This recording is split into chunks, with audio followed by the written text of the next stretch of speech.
Hello and welcome to the forum. I'm Kate Kelland and I'm a global health and science correspondent at Reuters. This is a live Q&A about India's COVID crisis. And the title of our discussion today is Variants, Vaccines and Surges.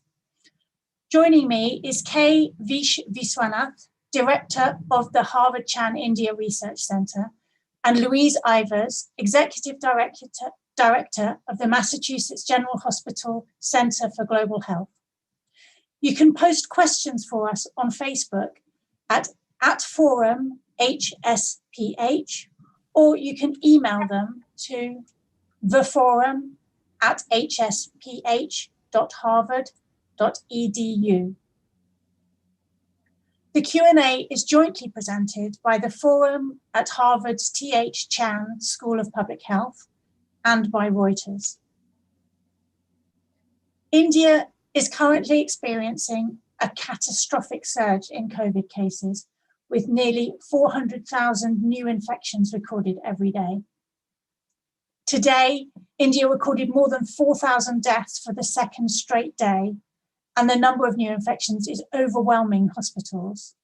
We've seen TV pictures of families weeping over their dead loved ones, and bodies are being washed up in the Ganges, the vast river. It's a very dramatic and tragic situation, and it's gotten so much worse since the winter. It could, of course, also be a warning for the rest of the world of what might lie ahead. So, Vish, I wonder, please, if we could start with you. Could you give us your assessment, please, of what's been happening in India? Sure. So let me first thank you, Kate, and thank the organizers at Harvard Chan and Reuters for this very timely Q&A session. So there are three factors that really are causing this crisis in India. So we know the data. Close to 400,000 people are infected every day, almost between 350 and 400,000. 4,000 people are dying every day. These are official statistics.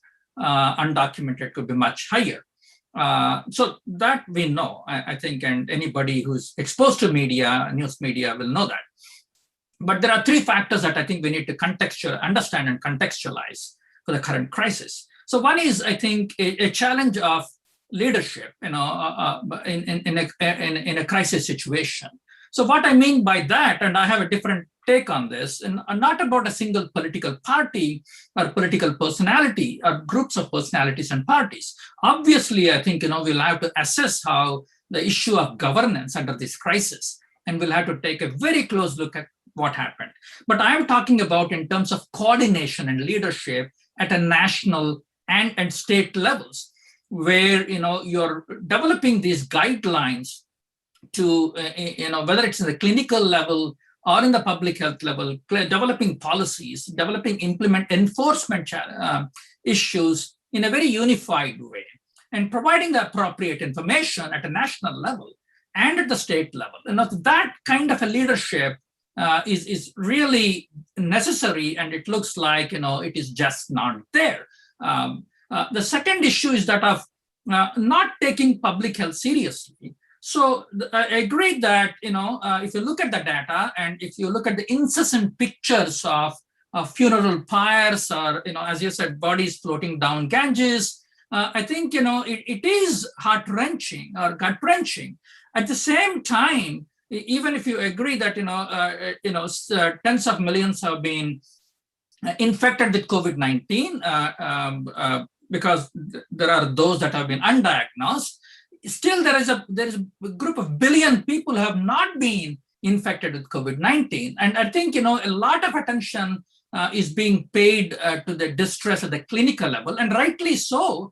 But the attention to public health strategies, to getting people to, or preventing that disease from occurring in the first place, infection to occur in the first place, we are not talking a lot about it. I think, that's a public health issue. And then the last one, and I'll be happy to elaborate on any of them, is a crisis of communications and mobilization.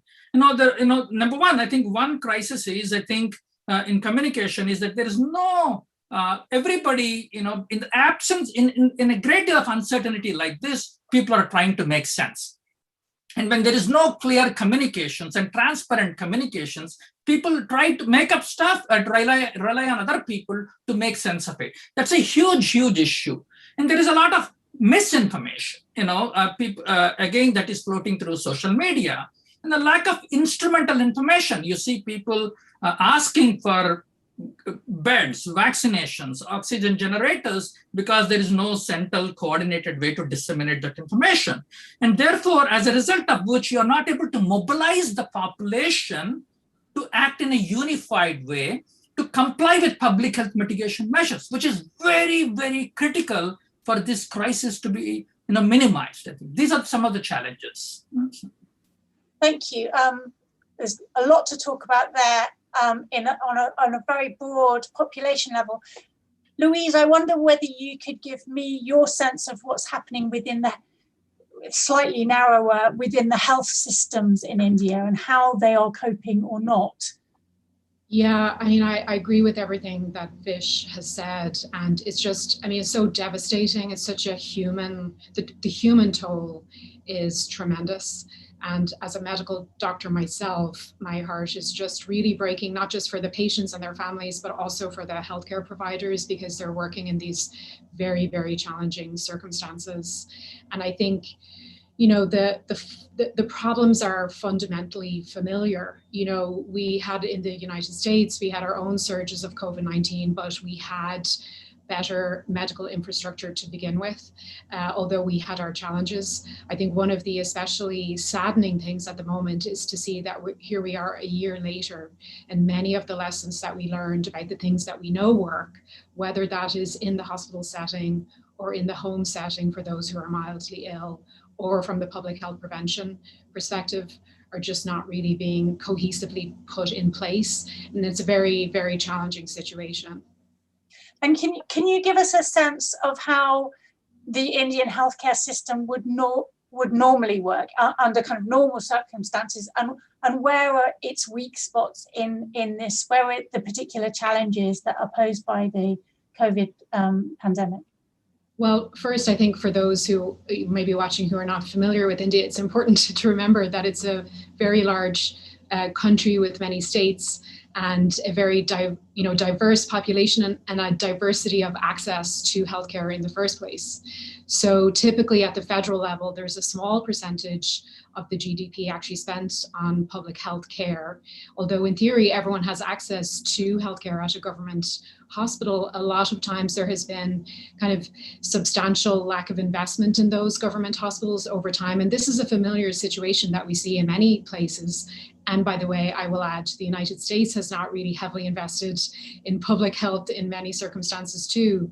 But you see also about 2/3 of the population of India living in rural place, but rural healthcare is much less accessible, much less robust than might be available in the cities. And a lot of people, a vast majority of people, are usually getting their healthcare by paying out of pocket. So even though that government service is there and available, and many really hardworking folks there, the number of doctors and nurses in that system is really not as much as it would be. Now, there are other countries, even in the region and other parts of the world, that are much less well positioned actually to respond to COVID-19. So there is capacity in the Indian healthcare system, but it's not exactly dispersed around the country to all the places that need it. And obviously at the moment, we're having just this massive crisis of need. And I think not only are people unable to get the care they need for COVID-19, but also presumably, though we haven't seen a lot of data on this yet, other healthcare is now being crowded out of the system because so much of the system is needed to respond to COVID-19. Yeah, which of course we've also seen in other parts of the world. I wonder whether we could talk a little bit, Vish, to you about two aspects. One is the data. You talked a little bit about it. How accurate do you think the numbers that we're seeing coming out of India are? And are we lacking data? Are there gaps in this data that we could use to inform or could be used to inform a more useful response? Right. So it's a mixed picture, I think. So what we have is we have some epidemiological data on infections, number of infections, recovery rate, number of deaths, and hospitalization. There are about 1.1 million doctors in India, allopathy trained doctors, so we have some idea on the number of hospitals, number of beds, etc. I think the issue is always an underestimation in terms of testing and infections. To that extent, people are struggling, given that testing is not widely available, I think. So that's one. But despite that, there are some people who have been able to develop some great models. Modelers, both in the US and in India, have been able to use it, I think.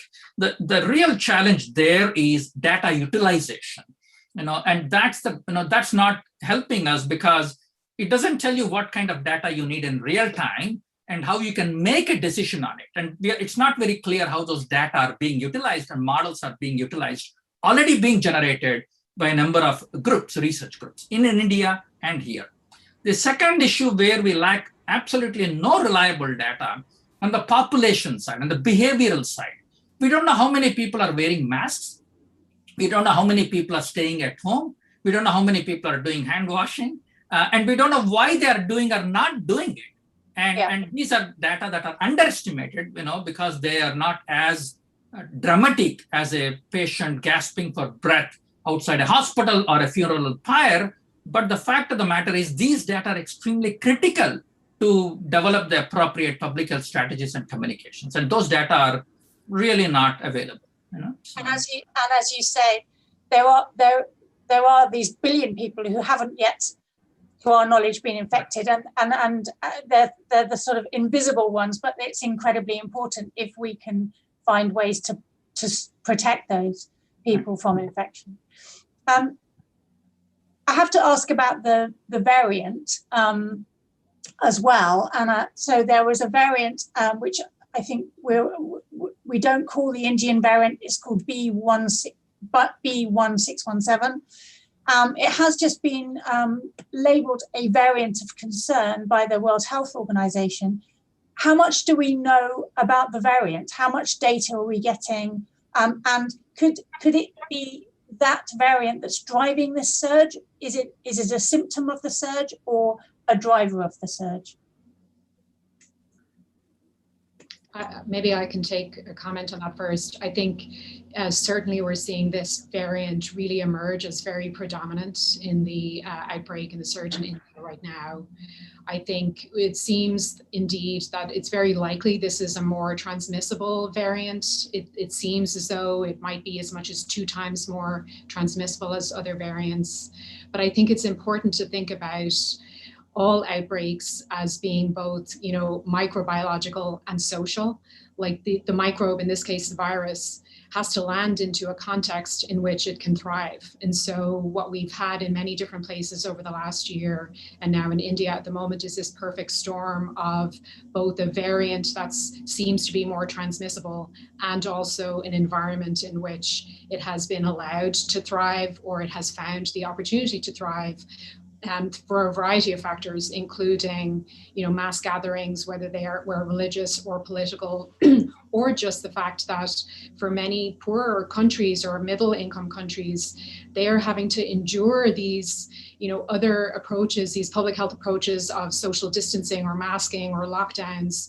They're having to endure them at a pace that vaccination can't really keep up to give them an endpoint to. So for many reasons, whether they are just kind of pandemic exhaustion or whether they are economic, people are having to get back to their livelihoods or have to get back to work. So I think, yes, the variant does seem important. And a lot of the conversation in the West, I think, has been focused on, oh, well, should we worry about this variant for ourselves? Whereas, it may be important for us. Scientists are scrambling at the moment to try to understand how the vaccines that we're using will be protective against it. It seems so far that they will. There's still science happening there. But I think it's important to just think about the virus, of course, in the context that it finds itself. So the variant is important, but there are other factors that are contributing to this surge. So Vish, can you talk about? I mean, obviously, one of those factors could well be the government's response, and whether it's whether the leadership is there, whether there's a coordinated strategy. Can you talk a little bit about what you're seeing there? Right. So I think I want to emphasize or re-emphasize, I think, Louise's point here. I think the variant is of concern, and rightly WHO has pointed that out. There is actually a very distinguished group of people in India, virologists, microbiologists, who are working on it as a part of a consortium.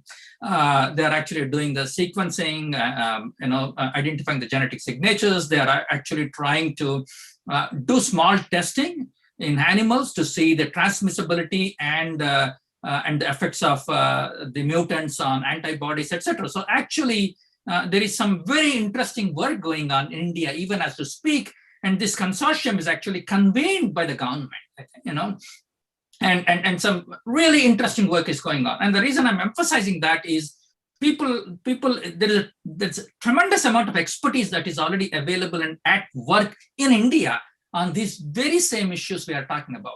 What the context in which this is being spread is where the problem lies, which I think Louise so rightly pointed out. I think it is the super spreading events. We are talking about religious festivals and elections. But even at a micro level, people having weddings. Until a few weeks ago, I was getting wedding invitations, right? So it is these kinds of things where the lack of fear, vulnerability, and compliance, and directed strategies to mitigate that is where I think that it has become a tremendous source of the surge. I'm not discounting the virus itself, or the mutation itself. So, I mean, we have some questions sent in from members of the public who are watching us, and some the questions are, many of them around the variant and what kind of factors, but also about this issue of lessons learned. I mean, this is not the first wave of COVID-19 in India. Did Indian authorities fail to learn lessons the first time round? What could they have done differently? I think this is clearly the case. And so today it's India, which is going through the crisis. But if you go across the world, it is quite stunning that we don't seem to have learned our lessons. We don't have time for me to go into the history of it, but the playbook has been very clear for public health emergencies. It's been very clear, but for whatever reason, we have failed to follow it in the US and now in other countries, and now we are seeing that in India.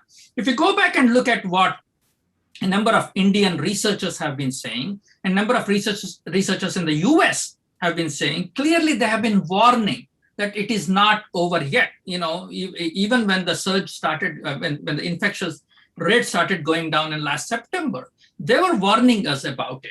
But for whatever reason, right, I think, people have opened up, people have become complacent about this. The governments have become complacent and declared victories.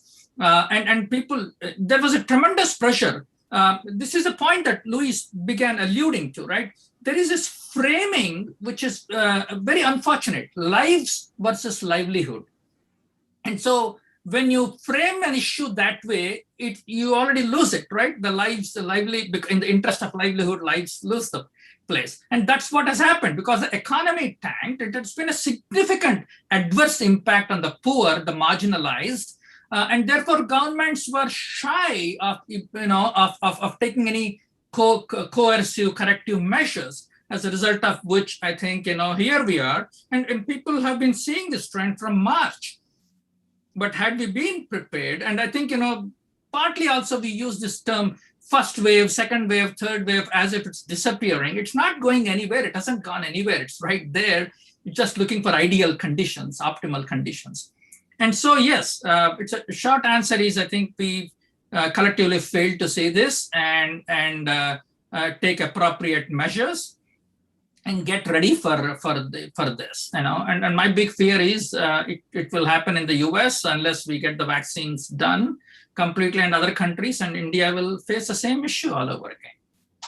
And is that one of your concerns as well, Louise? Whether it seems it seems such a shame that India has, we have learned in other parts of the world some ways of getting to grips with this pandemic. Why have those lessons not been passed on? Is this a communication problem, or is there are people just not listening, or what's? I think there's a couple of problems. Our ultimate way forward globally is vaccination. I mean, our vaccines are looking robust. The way for us as a global community is really widespread vaccination, and we can come to talk a little bit about some of the challenges there.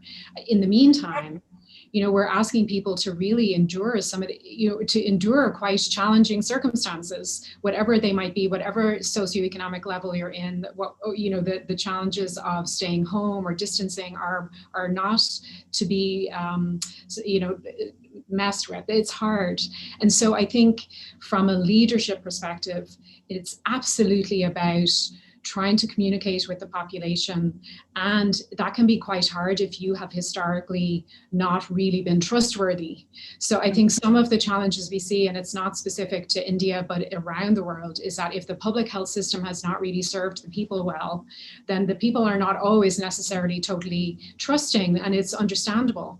So the challenge has been in this crisis to try to have kind of cohesive key messages, to not be too hasty in saying we've victory. I mean, we don't have victory. We haven't had victory really anywhere. And that we have to stay the course together globally to be able to get to the point where we have large percentages of our population around the world vaccinated. That is really the way forward. So I think communication is maybe even just too simple of a word about it, because it's a very profound kind of message. And I think, I learn every day. I read the Indian scientists, papers. The challenge, as Vish said, is not the lack of science or knowledge within India. All of us have had to, have our science filtered up to our political leaders, and to try to hope that our political leaders would do the right thing based on the science that we have. So I want to talk a little bit about vaccines, and then if we could come back to, I think there's a discussion to be had about misinformation as well, probably. But we have some questions coming in from members of the public. And we have a question here from Jim. Instead of waiving patents, wouldn't a better approach be to global vaccine equity, be to have taxpayer subsidies go directly to the pharma companies to pay them to produce their vaccines for free distribution? This would be around the world, but specifically in India as well. Of course, we've got one of the biggest vaccine manufacturers on the planet there. Yeah, I mean, I think the kind of things we are talking about, the regulatory steps that are needed to be taken, whether it is the TRIPS waivers or whether it is subsidizing pharma industry. We already did that, actually. We've subsidized pharma industry to develop these vaccines in the first place, except for one or two pharma companies. Most of them have received money. So it's a taxpayer money they received. And it's a scientific miracle, right? It's not miracle is a bad word, but it is an amazing scientific development that we do have vaccines. But none of these will solve the problem in the short term. I think, so we have to scale up that capacity to build, and that's not going to happen overnight. I think, so to us, I think the big problem right now is how do we scale up, number one, and number two, WHO actually has some data on this. Most of the vaccines have been already bought up by industrialized countries. Right? So they don't need them. I think they bought more doses than they need for their population. I think there has to be pressure on these industrialized countries, our countries, to loosen those restrictions and start distributing them. You don't need these vaccines in those numbers. That's where the real pressure is, even as we try to scale up. And that is being already done. But I wonder whether in this very acute phase of the surge in cases in India, is the urgency of the situation, does it make sense to put the energy into vaccination now, or should the energies of the doctors and the healthcare systems be going into finding oxygen, getting dexamethasone, finding and as you've said, protecting the people who haven't yet been infected with social distancing, mask wearing, so on? You know, where should the energy be going? Is vaccination right now the answer?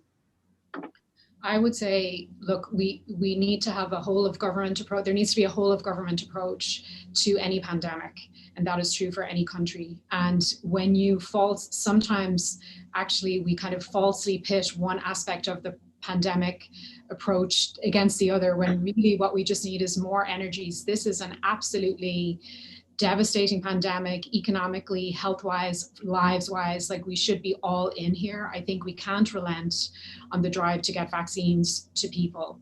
This is at the moment our best shot at preventing, you know, loss of life. I think the doctors should still keep, and the nurses and all the healthcare community health workers should keep doing what they're doing. And we need to think of creative ways. I mean, I like the idea that Jim mentioned of ways to approach it. The public dollars billions of public dollars have gone into developing these vaccines, but let's think of a number of approaches. The TRIPS waiver is one piece. I think nobody really working on this would say that the intellectual property is the only piece. There are other parts, like there are trade secrets, there are raw materials, there is actual physical manufacturing capacity. We need all of those things, but we as a human population have done really pretty dramatic things before. When we are all in and we have a sense of global solidarity, we can do big things. So I think often people will say to me, oh, Louise, like, it's complicated, you know, it's complicated, as though we are incapable of embracing complexity and doing it together. So I think yes to all of the ideas on how to get this moving, but not really overly wanting to pitch one thing against the other. We need comprehensive approaches to the crisis. Yeah, absolutely. And so I have one more question that I wanted to ask about treatments, Louise. What kinds of treatments do patients in India have access to, and are they getting them in the volume that they need? Well, again, I mean, India is a place of many contrasts and a lot of heterogeneity. And, you know, you can have the best possible medical care, you know, in the world in one place, and little access to the most basic treatment for a diarrheal disease in another place. So I want to be conscious of not trying to talk about the place as a monolith. What I think is a challenge is that we have actually only a handful of treatments that we really know help to save lives in this disease. I mean, it's fairly basic, you know, oxygen, triaging, some amount of steroids. Others are available. They are, you know, some are still being studied. Some have been studied. Ivermectin and hydroxychloroquine are the most studied drugs, I think, ever. I recently saw an article looking at the number of studies on them. And yet what we're seeing in India is a lot of diversity of guidelines. So the Ministry of Health have certain guidelines that are recommending some treatments, but at the state level, different things are being recommended. And then there's wide public discourse about different treatments. So then patients are coming and saying, or family members are saying, I want to get treatment A or I want to get treatment B. So providers are feeling really much under pressure to respond in such a devastating situation. And, you know, in our own experience here in Boston last March and April, we did, I think we'll all admit, we had a kind of, you know, do something approach. So we didn't want to see our patients die in front of us. So we thought we would do a lot. Over time, we've really streamlined back and we're much more evidence driven now in what we do. So I think patients and people in India, I've heard stories of them buying things over the counter, of searching to 10 different hospitals trying to get a treatment that actually might not even really be that helpful. So I think it's very complicated kind of medical milieu to be trying to be a doctor or a nurse in, as well as being a patient in. And I wonder whether that, Vish, I wanted to talk a little bit about the misinformation, and in some ways that's connected with this sort of idea of trying kind of treatments that are unproven. We should be clear that there are very few. Dexamethasone, oxygen are have been found in trials to be useful. Ivermectin not so, and is not recommended by the World Health Organization. But I wonder whether how this kind of information is being passed around, and is that part of the problem here? Right. So a lot of this information is an effort on the part of the people to make sense of what is happening, and a feeling that they are not getting the complete picture. So on the one hand, there is tremendous pressure, and I cannot imagine being a doctor or a nurse or a frontline health worker today in India. There's a tremendous pressure on them to prescribe certain types of medication, and even threats in that case, right? And all of that is coming from, not from Twitter or other places, but places like WhatsApp, right? So someone reads something, whether it's a news release somewhere or some story somewhere, and starts spreading this information on different kinds of treatment. Two types. One is these kinds of English medication, ivermectin or hydroxychloroquine, whatever it is, are folk remedies.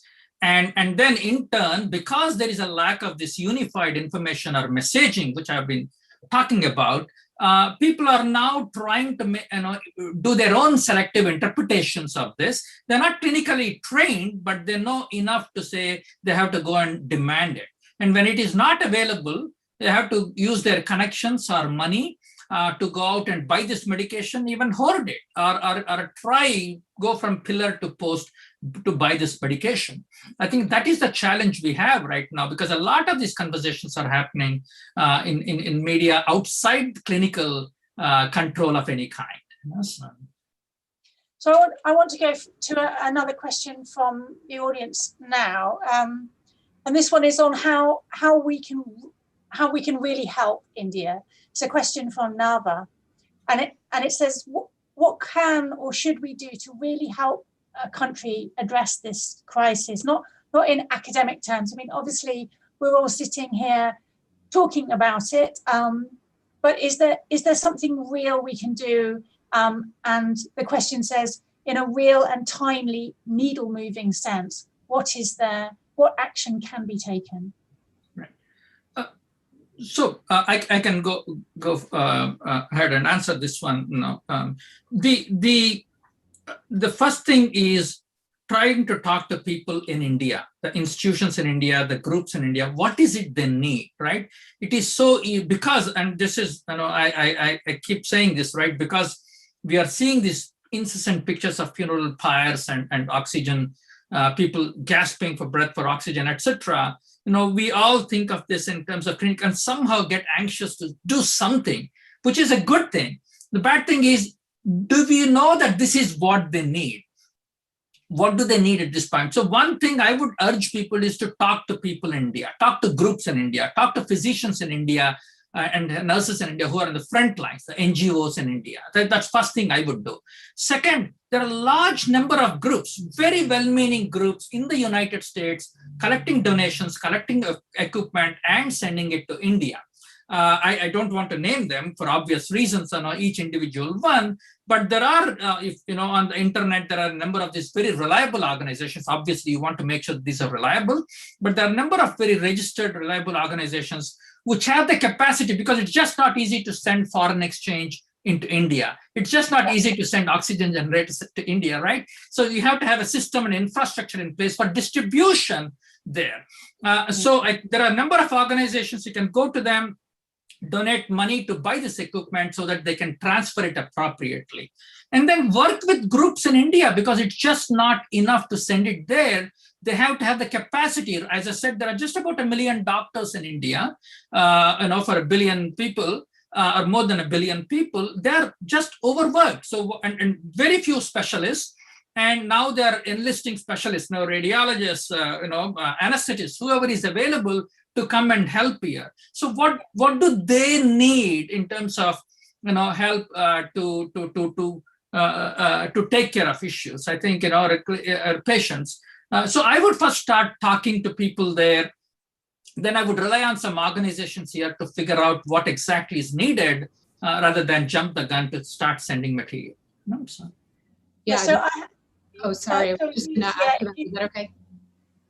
No, please do go ahead. I'd be interested to hear. I mean, a couple of questions on this subject are coming in about whether, again, what can really be done, and also whether donating to various NGOs and things does it mean that things like donations of oxygen will actually get to the right people, and how do you help that get to the right people? This is really important. So I think there's the humanitarian crisis, and how is the best way for anyone who's not there to actually contribute to the crisis at hand. And often that is trying to get cash there, and vetting, trying to find local organizations, trying to find Indian-led organizations. Here at Mass General, we have partnered with an organization called Mission Oxygen. They are there in India, they're working, they can use cash, we vetted them. We know, for example, you have to do your research to find where to donate. But I also wanted to mention that I think for those of us who are not in India and want to be allies in this work, it is very important and can be needle moving for us to engage our own leaders, whether that's in the United States or in Europe or in other rich countries where we have hoarded the global vaccine supply and where we are not really stepping forward in leadership to say that we have a global movement on solidarity here. I think our leaders can exert some influence, they can put some funding behind a global scale up of the response. So even though it might seem a little detached from the crisis of the moment, this crisis is going to continue in India. The surge is not going to stop suddenly. So and by the way, other countries in the region are seeing similar exponential increase in their cases, even though the populations are obviously smaller, but we're seeing a big crisis emerge in Nepal. I do expect this to be occurring in other countries as well. So I think as you think about how can you help, of course, is the humanitarian need of now, but also don't dismiss how impactful you can be on leaders of the countries that need to get on board here with a global plan for the pandemic. And what we're talking about there really is vaccinations, right? Donating doses, getting doses, keeping the production of doses within India. Is that one of the key problems? We talk a lot about vaccinations because that's an end viewpoint to how we can get there. But we also have like a major gap in diagnostics. Many countries, and probably in India right now as well, mostly people who are symptomatic are getting tested. In many countries, the testing capacity has had to be directed to that because of need. So if you can't even detect cases, how can you contain them? So I think what I'm talking about is, for example, in the United States, calling on the Biden administration, not just to be focused on what's happening in the US, but, and yes, it's nice to donate ventilators and, international development aid, but to really step up on the global stage and say, how can we together create a global plan, engaged with the WHO that really is meaningful and put resources behind it as well. And I think if we in the US and, in Europe stand up to our leaders and say, we want an engagement here, this matters to us, it's very easy for us, like once we've survived our own crisis, to look over there and say, oh, that's something else, like that is someone else's problem, but this really needs to be this is all of our problem. And I think we can engage in that, and that is impactful. Yeah, just to add to that, I think there are three ways, right? So one is on the policy side that Louise is talking about, which is absolutely important. And I think mobilizing our own leadership in Congress and at the federal level is very critical. I think they can do a number of things, not just one thing, right? It's making sure the raw materials, the supply of vaccine development, vaccine production, as well as medication, all these things I think can be aggressively taken by the governments, but also the technical help. I think it's we have done that before. When there is an Ebola crisis, we have sent personnel there to help some of these countries. There is already a tremendous expertise, but it is this they're overworked, right? Is providing that kind of a technical support would be very valuable here, I think. And then of course you can do the other things which are absolutely essential in a disaster like this. But technical help, policy changes here, and working very closely globally. This is a global problem. It's today's India's problem, but it's a global problem, and having that global mindset is absolutely critical, I think, in this. Yes, indeed. So we have another question that's come in. It's quite a specific question on the variants and on rapid testing, which we were just discussing. There's a question from Vardhan. Are there variant-specific considerations for rapid test deployment and for the sample type? So, for example, I've heard that the Indian variant evades detection in nasal samples. Now, I don't know whether either of you can address that issue, but is the testing that we have sufficient to be able to detect the variants that are currently spreading? Yeah, at this time, there's so many different kinds of rapid tests, by the way, so it's actually hard to give a specific answer to that because that would require everyone to be tested against the variant. But generally speaking, at the moment, we are still able to detect this by the standard test of PCR. Rapid tests, it really would depend on the specific type and how good they are. A lot of the rapid tests are actually really best used for people who have symptoms. And in many ways, if you have symptoms, at the moment in India, if you have symptoms, you should probably take that as an indication to isolate and to quarantine, etc. So it's a little hard to answer that question specifically, Kate. That's not the biggest concern at the moment, that we're unable to test it. It might be that in time we find some of the tests are less good at it, but it's not the biggest concern on our minds, I would say. Okay, and I wonder whether we could then talk a little bit more about what the potential risk is to the region. Is it, could we take this opportunity to help other countries, neighboring countries in that region, learn from what's going on, so that this doesn't inevitably, this surge doesn't inevitably happen in other countries in the coming months? Yeah, I mean, I think this should be a wake-up call for everyone, every country, every community that does not have access to a high coverage of vaccination, which is everywhere, needs to be aware of this and to be concerned by this, and especially the countries that have even less health system capacity. I mean, I am very, very concerned about what might happen in other countries. The Africa CDC director a couple of weeks ago said this was a wake-up call for Africa, and really called on leaders around the continent to, not be hasty in relaxing their own restrictions. So I'm very, very concerned for other countries. I mean, we see in Nepal, we see in other places how this is causing exponential growth. So yes, I think we have to stay on alert, and I hope it's other leaders are seeing this as an opportunity to double down on preparedness, to reinforce the messages, to get prepared, because I definitely have concerns. Yeah, it's already happening. In fact, as you know, the 617 variant has been found in 40 other nations.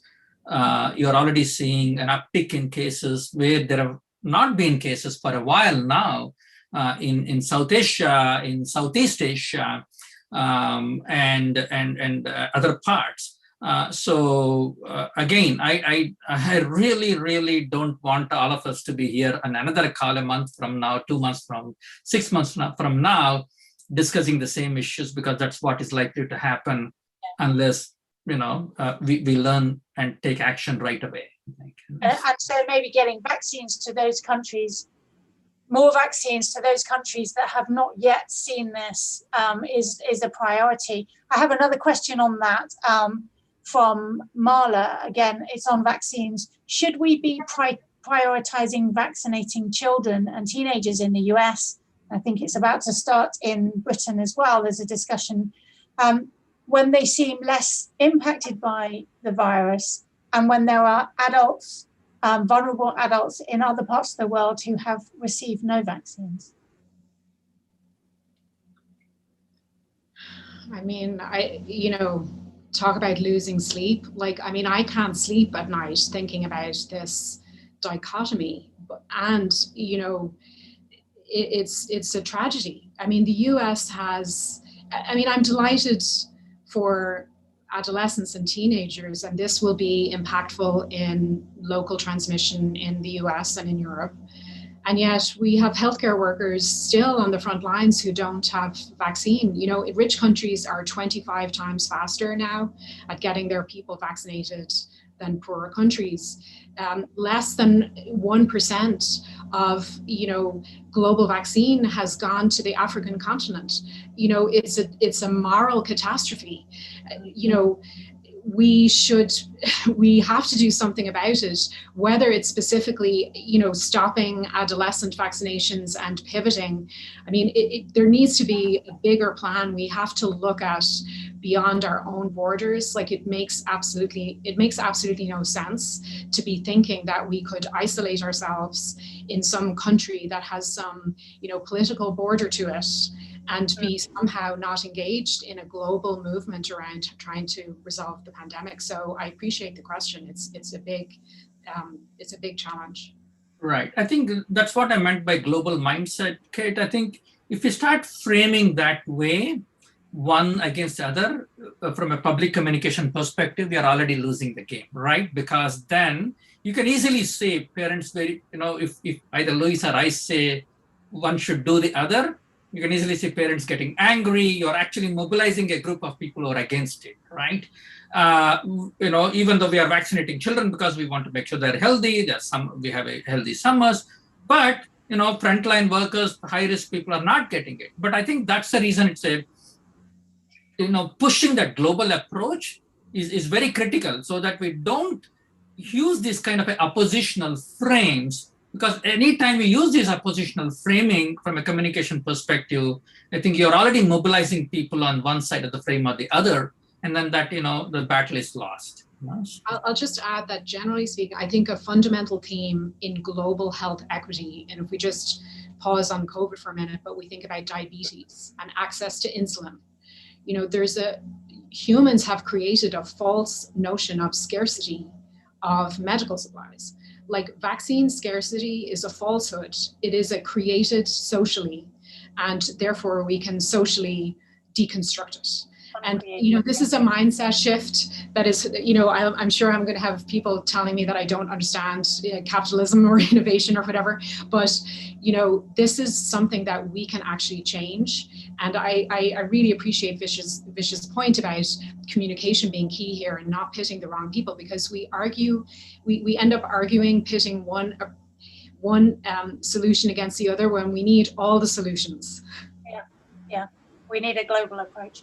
So I just wonder whether we've only got literally 2 minutes left. Can I just ask you both just to give me your kind of biggest concern and your biggest hope for India right now?